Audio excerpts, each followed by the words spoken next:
Hi everyone, welcome to the Legend of Zelda: A Link to the Past walkthrough.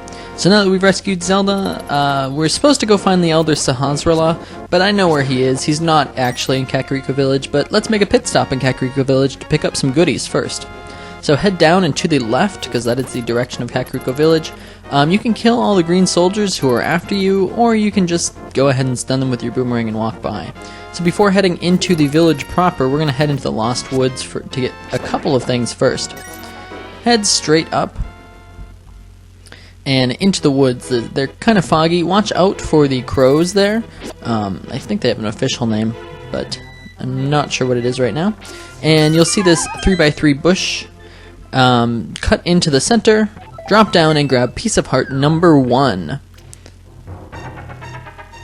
There's also a thief here. You can talk to him if you want, but you can also just head out.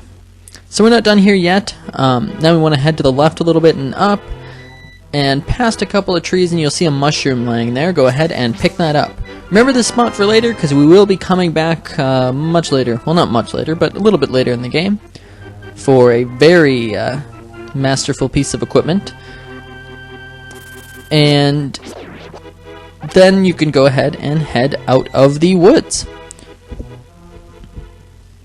So now down here we want to head straight down. So the mushroom we picked up we can use to get a new item later on, which I will be getting in chapter 4, because we have to head up that way anyways. But if you want, you can skip ahead and see chapter 4 to get that before going to the first dungeon. Might be a little helpful. Anyways, now in Kakariko Village, go all the way over to the left and drop down into the well. Open the chest for 3 bombs, which will be very useful. We'll put them... make sure you do not waste the bombs, because we'll need all 3 of them. Then open the chest for some rupees. You'll want to have 100 rupees at this point. If you don't have 100 rupees, don't worry, there's a ton of rupees to get. Then you can bomb the cracked wall at the top, and lift the pots for some more rupees and hearts, and pick up piece of heart number 2. So then you can jump down into the water and head out of this cave.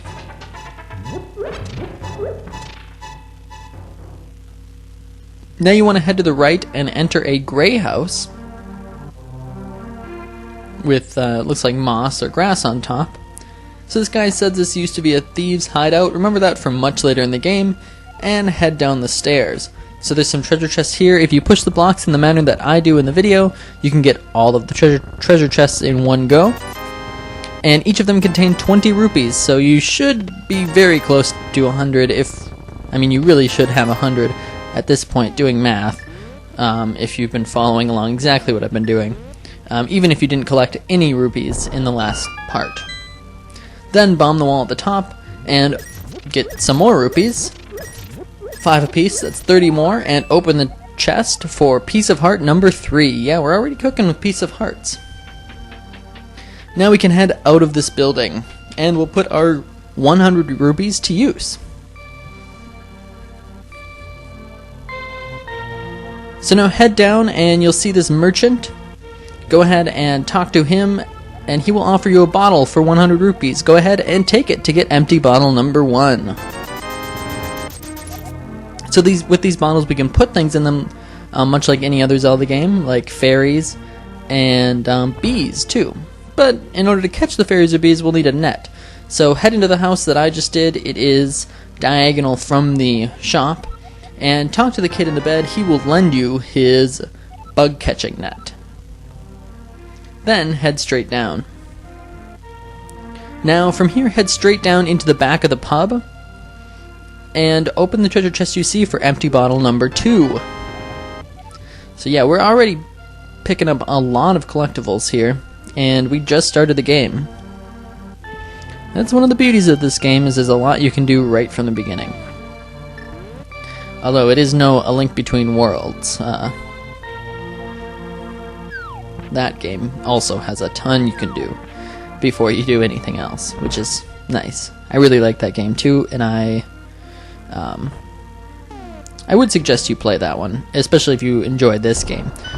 Anyways, you want to head to the southern part of Kakariko Village, head into this double long house, use your final bomb to blow up the window, and head out the door. Here you'll have to get to the end in 15 seconds. If you follow the path exactly as I do, you should have no problems getting to the end in 15 seconds. Then you can pick up Piece of Heart number 4. So there we go, that is 4 out of the 24 heart pieces already. So now we are ready to head to the dungeon. So now we're going to go basically all the way to the east, because the dungeon is the Eastern Palace. So there will be some blue and green soldiers. Some of them have swords, some of them have arrows. Your shield will deflect their arrows, so keep that in mind. Also, if you use your boomerang on one of the soldiers, if there are multiple soldiers on screen nearby, they will notice you. So that's something to keep in mind. They will charge you.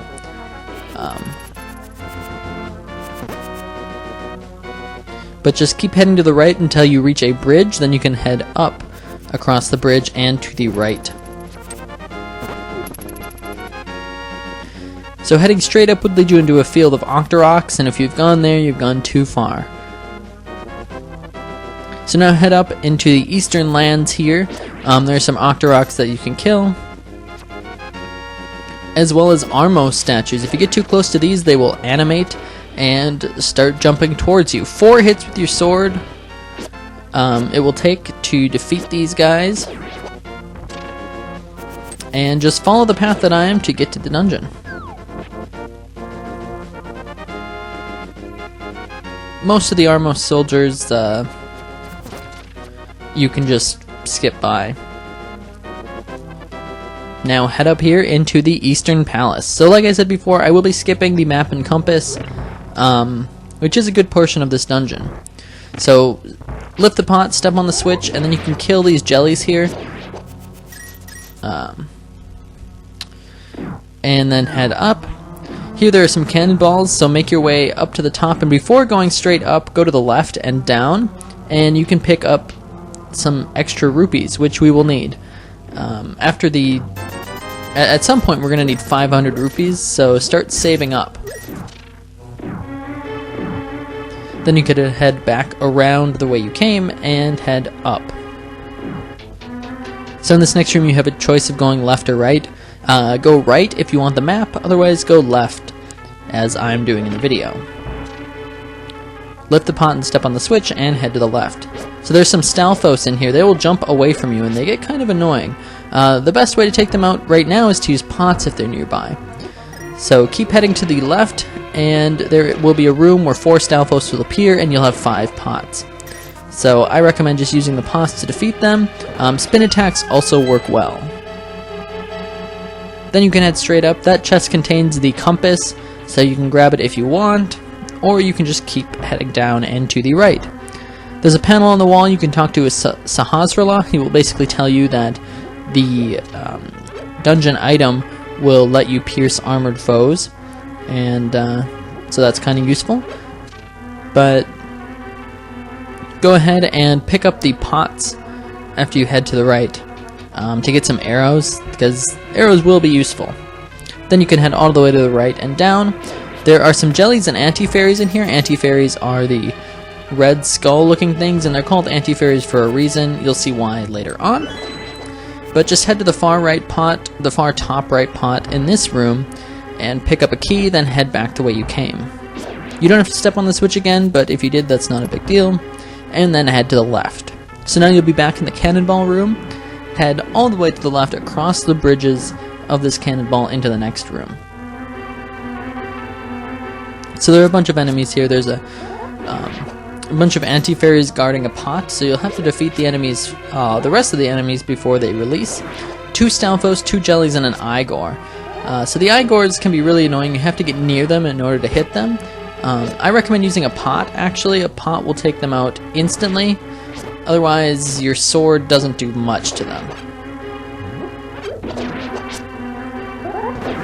Once you kill all of it, the anti-fairies will release. You can step on the switch after lifting the pot to get the big key. The anti-fairies won't come up onto the pedestal, but you'll want to head up from here. Avoid the anti-fairies as best as possible.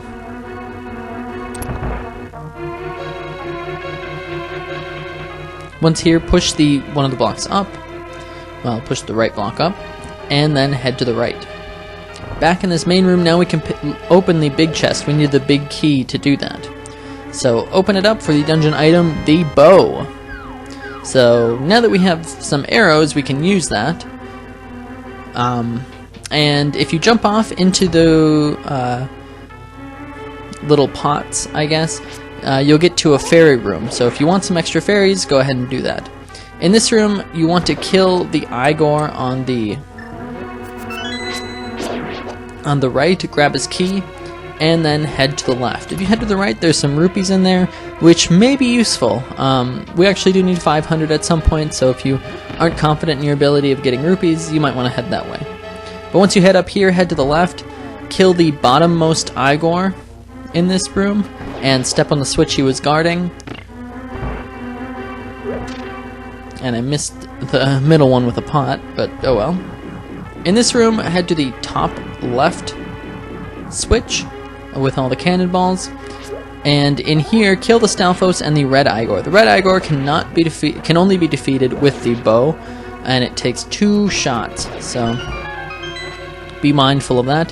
Head up. You want to charge a spin attack and take care of as many jellies as you can, and then there are 2 Red Igors to take care of, so go ahead and you'll want to shoot both of them twice with the bow once they've animated and come after you. Then you can lift the pots in this room to fill up your arrows. You can carry 30 and hearts, and head up for the boss, the Armos Knights. So these guys, after a while, will animate and start jumping around. It takes 3 arrows each. You can also hit them with your sword, although that takes a little bit longer. You can basically just sling arrows their way, and you'll be fine. Once you get to the last one, though, he will come after you. And it doesn't work to just do damage to all of them evenly. He will lose all damage done to him. So 3 more arrows to him, grab the heart container, grab the pendant of courage, and that is the end of this chapter. So I will see you guys next time where we take on the second dungeon of the game. See you then.